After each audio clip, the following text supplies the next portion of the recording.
kasih pemirsa, Anda kembali menyaksikan Kominfo Newsroom. Otoritas Jasa Keuangan menyebut stabilitas sektor jasa keuangan nasional terjaga pada November 2023 didukung oleh permodalan yang kuat dan likuiditas yang memadai. Dengan demikian, sektor jasa keuangan dinilai mampu menghadapi berlanjutnya penurunan pertumbuhan ekonomi dunia dan tingkat ketidakpastian global yang tinggi.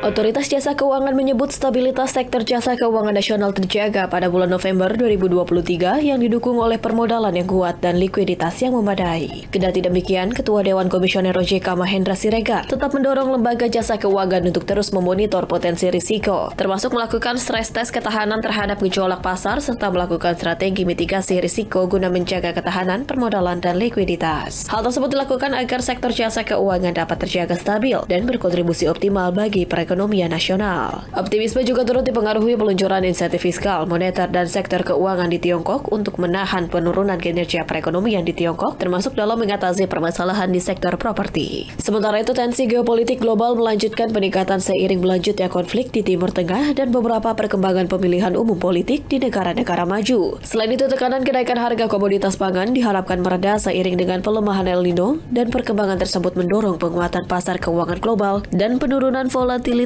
baik di pasar saham, surat utang maupun nilai tukar. Sementara itu, investor non-residen terlihat mulai masuk ke pasar keuangan negara-negara pasar berkembang, termasuk ke Indonesia setelah dalam 3 bulan sebelumnya melakukan pelepasan modal yang cukup signifikan. Terlihat terjaga stabil, ya, yang didukung dengan permodalan yang solid dan juga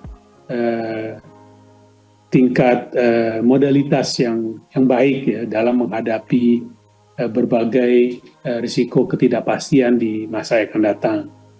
Sehingga kami optimis bahwa sektor jasa keuangan kita mampu menyerap risiko tadi terkait guncangan-guncangan yang ada di tingkat global. Beralih ke informasi lainnya, pemirsa, Menteri Pemuda dan Olahraga Republik Indonesia Dito Aryo Tejo menyebutkan perputaran uang yang dihasilkan dari Piala Dunia U17 tahun 2023 tembus hingga 305 miliar rupiah. Perputaran uang tersebut mempengaruhi pertumbuhan ekonomi sektoral dan kewilayahan seperti tempat wisata, food and beverage, perdagangan merchandise sepak bola, penginapan, serta UMKM Kria. Menteri Pemuda dan Olahraga Republik Indonesia Dito Aryo Tejo menyebutkan Piala Dunia FIFA U17 tahun 2023 yang telah digelar di Indonesia sukses menghasilkan perputaran uang hingga 305 miliar rupiah terhadap perekonomian secara sektoral maupun kewilayahan. Menpora menjelaskan dari data sekunder sementara berupa RAB dan perhitungan rata-rata pengeluaran penonton, diketahui penyelenggaraan Piala Dunia menghasilkan perputaran uang sebesar 305 miliar rupiah dengan angka pengganda 1,6. Di mana angka pengganda merupakan rasio antara perubahan jumlah uang beredar dan perubahan uang primer, yang juga disebut dengan money base. Perputaran uang tersebut mempengaruhi pertumbuhan ekonomi sektoral dan kewilayahan, seperti tempat wisata, food and beverage, pedagang merchandise sepak bola, penginapan, serta UMKM Kria.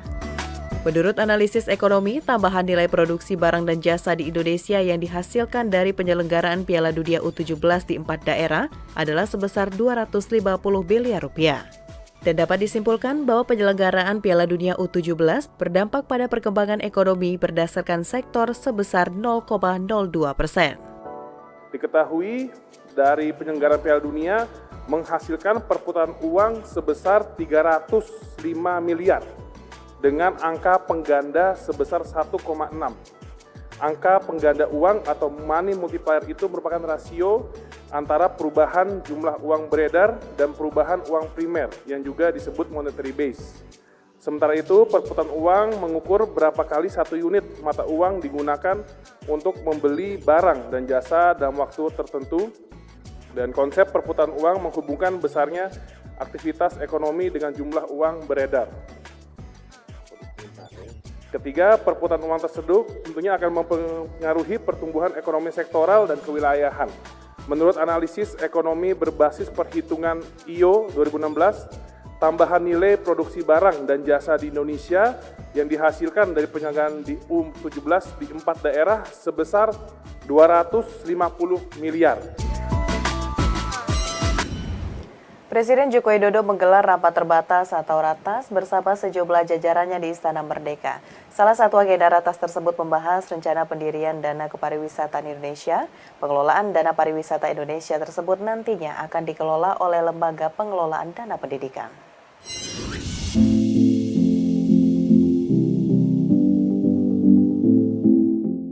Pemerintah akan segera merealisasikan Dana Pariwisata atau Indonesia Tourism Fund. Pada tahap awal akan disiapkan anggaran sebesar 2 triliun rupiah. Dana tersebut akan digunakan untuk mendukung penyelenggaraan event pariwisata, promosi pariwisata, dan meningkatkan citra Indonesia di mata dunia. Menteri Pariwisata dan Ekonomi Kreatif Sandiaga Uno mengatakan, banyak gelaran acara bertaraf internasional di Indonesia yang sukses digelar terbukti dengan memberikan dampak ekonomi bagi masyarakat. Gelaran acara tersebut meliputi KTT G20, KTT ASEAN, olahraga, musik, hingga seni budaya. Menparekraf juga mengatakan, Presiden meminta dana tersebut agar dikelola dengan baik dan penuh kehati-hatian, agar menghadirkan pariwisata Indonesia yang berkualitas dan berkelanjutan, sehingga meningkatkan kunjungan wisatawan. Menparekraf juga menyebut pengelolaan dana kepariwisataan Indonesia tidak akan melahirkan lembaga baru, melainkan akan dikelola oleh Lembaga Pengelolaan Dana Pendidikan Kementerian Keuangan. Dalam pengelolaannya, dana kepariwisataan Indonesia ini juga akan melibatkan semua pemangku kepentingan yang berkaitan dengan kepariwisataan. Indonesia Tourism Fund ini akan dikelola oleh LPDP dan seperti dana kebudayaan, dana ini juga akan tentunya melibatkan semua stakeholders berkaitan dengan kepariwisataan. Juga dibicarakan target untuk tahun pertama sekitar 2 triliun rupiah dana yang dikelola, dan nanti dari hasilnya ini akan mendukung event-event, baik event nasional, event internasional, dan kami akan menyusun calendar of event mana yang nanti akan dikurasi secara penuh kehati-hatian untuk diajukan agar bisa ditetapkan oleh pemerintah menjadi event yang akan didukung oleh Indonesia Tourism Fund. Wakil Presiden Ki Haji Ma'ruf Amin membuka rapat koordinasi nasional Badan Wakaf Indonesia di Jakarta.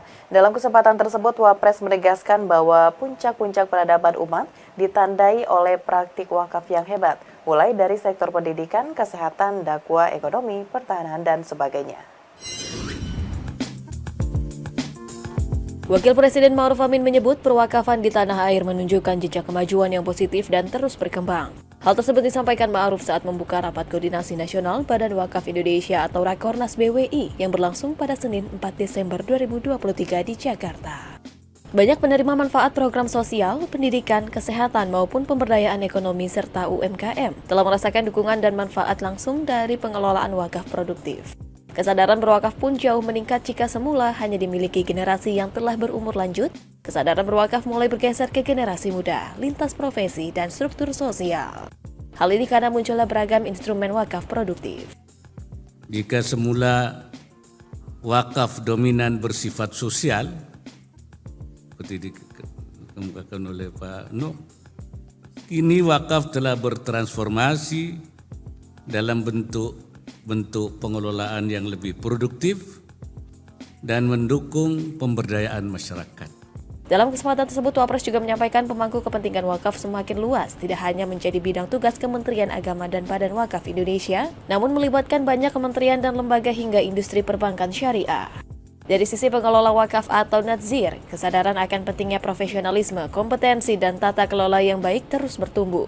Begitupun perhatian terhadap pentingnya pemanfaatan teknologi dalam pengelolaan wakaf meningkat. Terkait hal tersebut, Wapres Ma'ruf Amin menegaskan bahwa proses digitalisasi perwakafan harus terus dikembangkan melalui platform Satu Wakaf Indonesia dan saling terintegrasi sebagai upaya transformasi perwakafan nasional. Wapres berharap platform ini mampu menjadi wahana digital yang semakin mengakselerasi pengembangan wakaf produktif di Indonesia. Bagi para nazir dan pengelola bisnis, perlu didorong aktif untuk berkolaborasi dalam hal pendanaan berbagai implementasi program wakaf produktif. Selain itu, proses digitalisasi perwakafan nasional mesti terus dikembangkan. Platform Satu Wakaf Indonesia yang sudah diluncurkan agar dapat terintegrasi dengan sistem informasi wakaf atau SIWAK Kementerian Agama maupun sistem pada Kementerian ATR BPN dan lembaga terkait lainnya.